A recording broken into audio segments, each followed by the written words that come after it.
कुछ आशाएं और कुछ निराशाएं, कहीं हामी तो कहीं मना। ये सफर का हिस्सा है, बस एक छोटा सा हिस्सा। पर ये पूरा सफर नहीं है। पूरा सफर तो वो है जिसे पल पल तुम महसूस कर रहे हो, देख रहे हो, सुन रहे हो, समझ रहे हो। मेरी एक बात मानो, तुम्हारे मन में ना कई सारे विचार चल रहे हैं, वो भी सब के सब एक साथ। इसलिए तुम किसी एक जगह पर ध्यान नहीं लगा पा रहे हो। तुम्हारा ध्यान केंद्रित कभी भी वहां नहीं हो पा रहा जहां तुम्हारी वास्तविक खुशी है। अगर आज तुम सफल भी हो ना, तब भी तुम्हारे मन में तुलना चल रही है। अगर आज तुम्हारे पास सब कुछ भी है ना, फिर भी तुम्हारे मन में इस बात का घमंड है।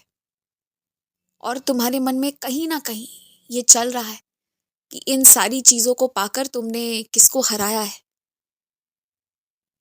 जब ये जिंदगी इतनी लंबी नहीं है, तो क्या किसी से की गई दुश्मनी इतनी दूर तक तुम्हें ले जाएगा कि तुम अपना सारा चैन खो दो और इस तरह बेचैन बेचैन रहो।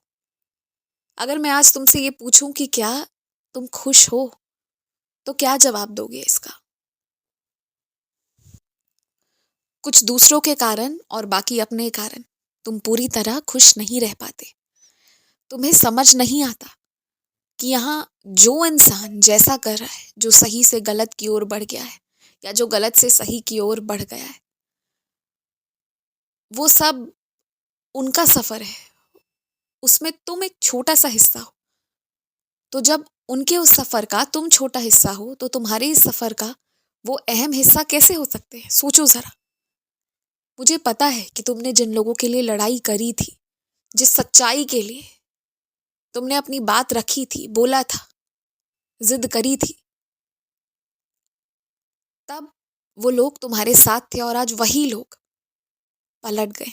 मुझे पता है दुख है तुम्हें, लेकिन मैं तुम्हें यही बता रहा हूं कि जब तक तुम ये स्वीकार नहीं कर लेते कि अकेले आए हो और अकेले जाना है, और यदि इस बीच जरूरत से ज्यादा मोह माया रखा तो तकलीफें होंगी, तब तक ये चीजें होती रहेंगी। तो जब तक तुम इन बातों को स्वीकार नहीं कर लेते ना, ये सारी गतिविधियां तुम्हें परेशान करती रहेंगी। एक बार स्वीकृति दे दोगे ना, एक बार सच्चे मन से मेरे दर्शन को प्यासे हो जाओगे ना, तो उसके बाद यकीन मानो तुम्हें इन चीजों का कोई फर्क नहीं पड़ेगा। कोई फर्क नहीं। पहले तुम्हें जिनकी अपशब्द भरी बातें तकलीफ पहुंचाती थी ना, बाद में जब वही तुम्हारे और मेरे मिलने का कारण बन जाएंगी ना, तो तुम्हें उन्हीं बातों से सुख भी मिलेगा। यकीन मानो, ये सब खेल है तो बस तुम्हारे समझ का। तुम्हारे समझ की हेरा फेरी ही तुम्हें तकलीफ पहुंचा रही है, और जब उसे ही सही कर लोगे तो वो तकलीफ पहुंचाना बंद भी कर देगी। तुम जैसा घर चाहते हो, जैसे कोने चाहते हो, जैसे पेड़ पौधे चाहते हो, सब मिल जाएंगे तुम्हें।